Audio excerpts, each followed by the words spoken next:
ทรงก็ธรรมดาแม้ผู้ใดสร้างมาองค์แทนเทวานั้นลงมาบ้างสาวเหนือสนสาดเล่าทุกเผ่าบ้านอยู่ป่าเขาหางให้เราจะมาเทียมไปพบสายคนหนึ่งเขาเป็นผู้บ่าวเวียใจเมื่อบุญกินเจียงคืนนั้นเขาฝากสัมพันธ์หากันจนตาย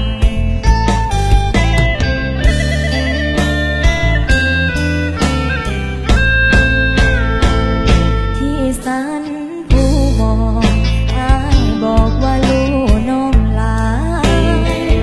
ลูกนี้จนตายยอดสายอ้ายเคยสาบานยามอ้ายไกลจากภาคน้องคืนสู่เวียงจันทร์วันหนึ่งให้อ้ายกับหันมาหากันกับสาวเผ่ามงสาวเหนือเมื่อไกลให้อ้ายเป็นห่วงขออ้ายอย่าลวงน้องให้ลุ่มลงยามอ้ายไกลห่างหัวใจสายให้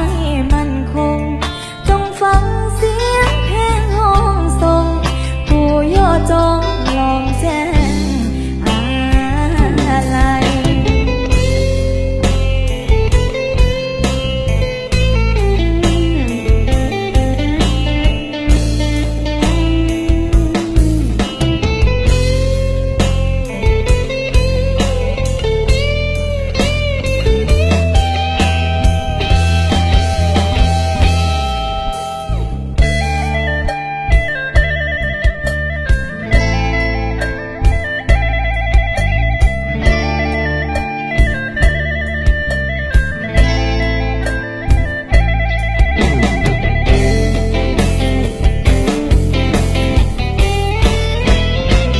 ที่สันผู้มอง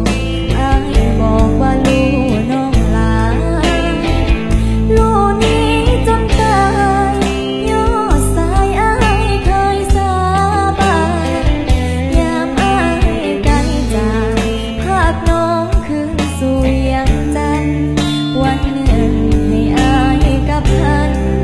มาหากันกับสาวเผ่ามงสาวเหนือเมื่อไกลให้อ้ายเป็นห่วงขออ้ายอย่าลวงน้องให้ลุ่มลงยามอ้ายไกลห่างหัวใจสายให้มันคงจงฟังเสียงเพลงห้องส่งผู้ย่อจง